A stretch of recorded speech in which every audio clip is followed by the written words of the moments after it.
posição para um outro, se realmente está representando todos os fatos administrativos ali, né? Então a minha sugestão é que desse um pouco tempo mais para o Consul, para a gente se manifestar sobre a parte financeira. Tá? Não sei se há alguma outra exigência no que diz respeito a encaminhamento para o Conselho Curador, quanto a prazos, né? Seria uma sugestão, não sei se é o momento adequado, mas seria um encaminhamento oportuno. Aí. O que eu tenho a esclarecer é o seguinte: o relatório da auditoria de 2012, relativamente às contas de 2011, como você disse, foi um relatório com abstenção de opinião, né? Por insuficiência de dados, enfim, etc. O relatório do ano seguinte e o relatório do ano passado, quer dizer, depois daquilo, mais dois relatórios. Tivemos mais dois relatórios. E todos os dois foram relatórios com ressalvas, ou seja, relatórios de aprovação das contas, mas com ressalvas. E as ressalvas são, vamos dizer assim, comuns, são naturais, sempre tem uma ressalva aqui e outra ali, né? Mas, de um modo geral, as demonstrações foram aprovadas, né? E, segundo o relatório da auditoria, demonstram adequadamente todo o movimento financeiro, econômico da instituição. Isso é o geral, então. Agora, quero também esclarecer que no relatório que nós estamos examinando agora, ainda não está incluído nada de demonstrações contábeis e nem de auditoria, relatório de auditoria, porque esse relatório ainda não foi, a auditoria não foi feita ainda. E eu quero crer que na próxima reunião do Conselho Universitário, então nós já teremos condições de apreciar as demonstrações financeiras e o relatório da auditoria realizada sobre essas demonstrações financeiras, tá certo? No item aqui 3.9, já quero aproveitar então, já dado o adiantado da hora, já falar sobre esse 3.9, que diz notícias sobre o balanço anual, balancetes e prestação de contas de 2014. E são essas notícias que nós estamos comentando. Apenas notícias, porque o balanço está sendo fechado agora, né? E a auditoria vai ser feita, então, nesse interregno, depois do fechamento do balanço, das demonstrações financeiras e a próxima reunião do Consul. Até porque nós temos que publicar, se não me engano, até dia 31 de maio, né? As demonstrações financeiras e o relatório da auditoria, publicar na imprensa, né? Então, na próxima reunião do Consul, teremos condições de analisar isso aí. Eu posso considerar esse 3.9, então, resolvido, né, gente? Sim. Não poderíamos aprovar, então, o relatório de contas na próxima reunião? Pode, o relatório está submetido. Porque eu vejo aqui, assim, na reunião de acionistas, quando se aprova o relatório da diretoria, começa a correr o prazo da prescrição de não poder se arguir mais nada. Não há problema nenhum nisso. Para nós, estamos apresentando um relatório, isso, porque já está elaborado. Tá, né? bom. Bem, então, com relação a esse item, que é a aprovação do relatório anual da reitoria, posso considerar assim, por sugestão do professor Queiroz, solicitamos, então, a retirada de pauta para que seja apreciado e aprovado na próxima reunião. Tá certo? Aproveitando, então, que tem esse prazo, né, o Wanderco vai liderar a equipe dele para que pormenorize as informações, envie com tempo de leitura para todo mundo, porque existe... Sim, sobre mim pairam dúvidas. Sobre isso eu tenho também observação, Danilo. É claro que um relatório não pode ser muito pormenorizado, porque senão é impraticável, né?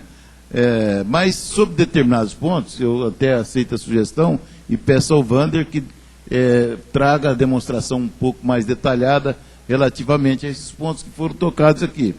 E também, ao mesmo tempo, quero lembrar a todos os conselheiros que todos os dados estão à disposição de cada conselheiro. Quiser chegar lá na reitoria, na secretaria, na contabilidade, finanças, é só pedir os dados, que esses dados serão serão fornecidos, né, abertos sem qualquer restrição, tá certo?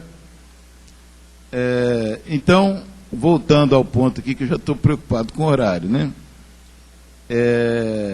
Eu quero solicitar ao plenário, então, autorização para retirada desse ponto da pauta, que é o 3.3, aprovação do relatório anual da reitoria 2014.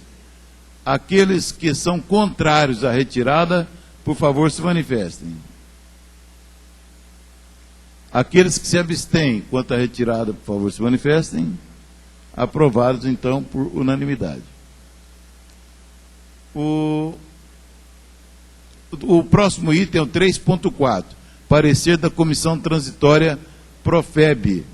O presidente da comissão, quero lembrar que na última reunião, o Consul criou uma comissão especial para examinar esse assunto, né? E eu queria pedir, então, para o presidente da comissão que prolatasse o seu parecer, que é o professor Márcio. Bom dia a todos.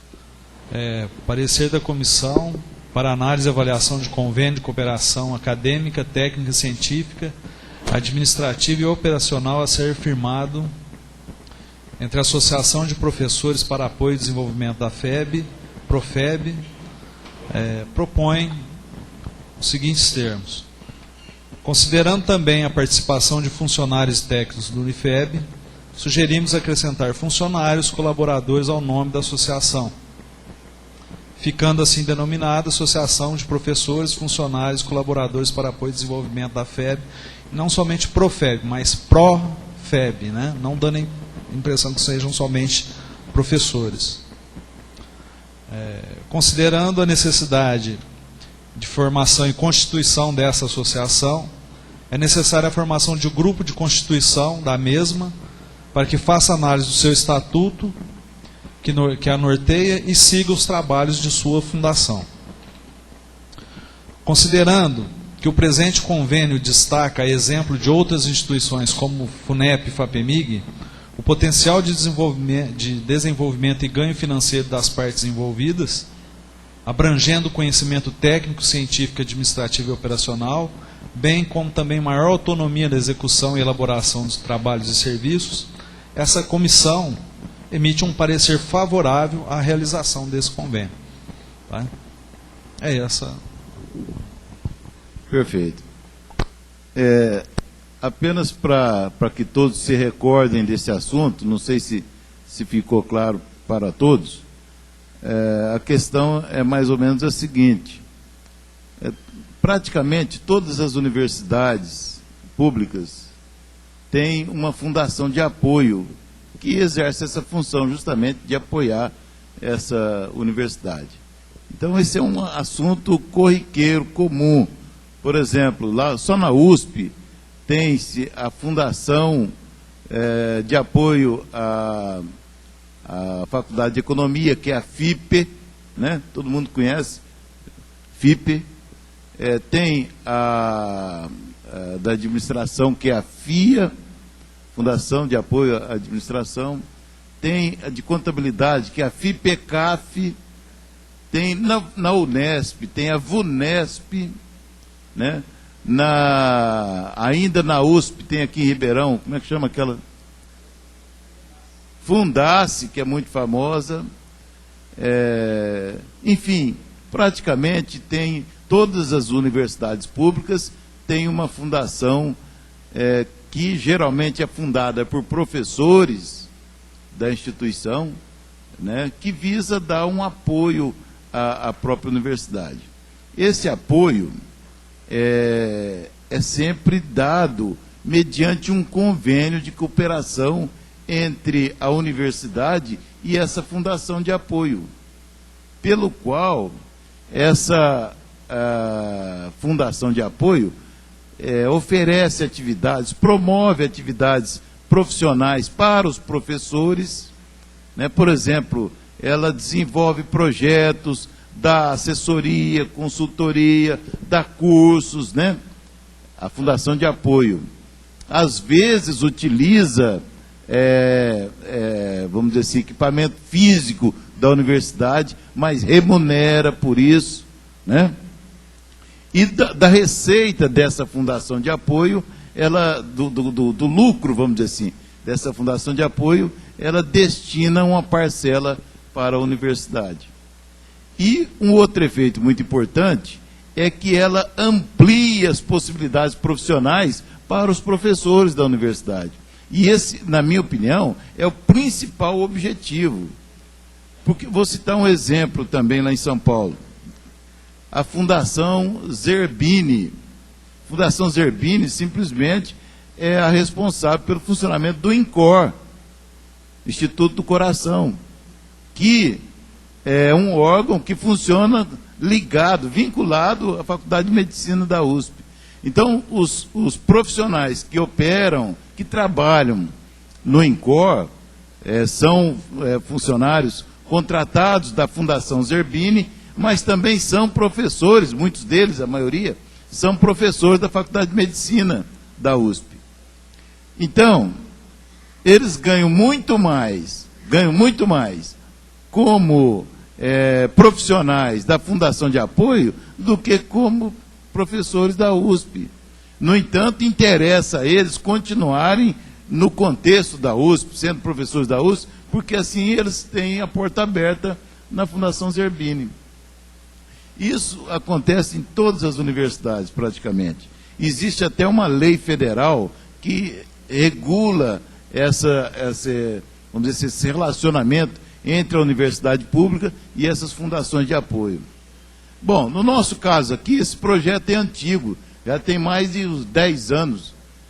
Lá, há uns 10 anos atrás, ou mais, nós queríamos criar a nossa Fundação de Apoio à FEB, cujo objetivo principal era ampliar as oportunidades profissionais para os nossos professores e, com isso, incentivar a concentração deles no contexto da FEB, diminuindo essa questão de multiplicidades de aulas, né? O professor dá aula em 10 instituições, 5 instituições, inclusive a FEB, né? Se ele tivesse a atividade profissional dele concentrada aqui no contexto da FEB, talvez ele deixasse de fazer isso, né? Então, o objetivo dessa associação aí é oferecer esse apoio à instituição. Só que no caso dessa associação, não há necessidade de ser uma fundação, né, um instituto jurídico fundação. Pode ser uma associação. E essa que é a ideia, então, de criar essa associação. Na última reunião do Conselho, do Consul, nós tratamos desse assunto e o Conselho achou melhor criar uma comissão especial para examinar isso aí e depois dar o seu parecer. E foi justamente o que o professor Márcio fez agora. Eu acho que o encaminhamento para isso é o seguinte: o plenário tem que decidir se aceita ou não o parecer da comissão, presidida pelo professor Márcio.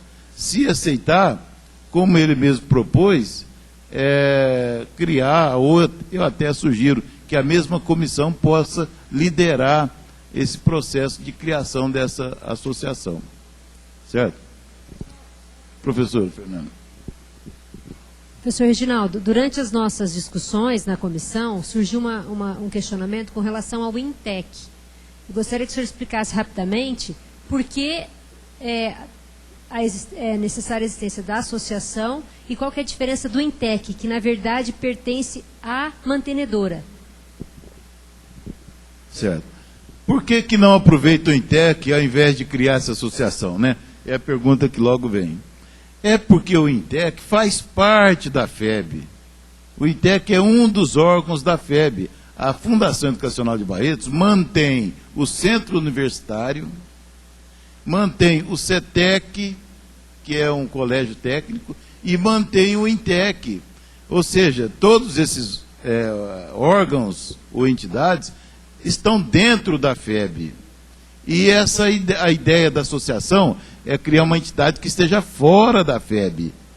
Porque se um professor ou um funcionário qualquer prestar serviço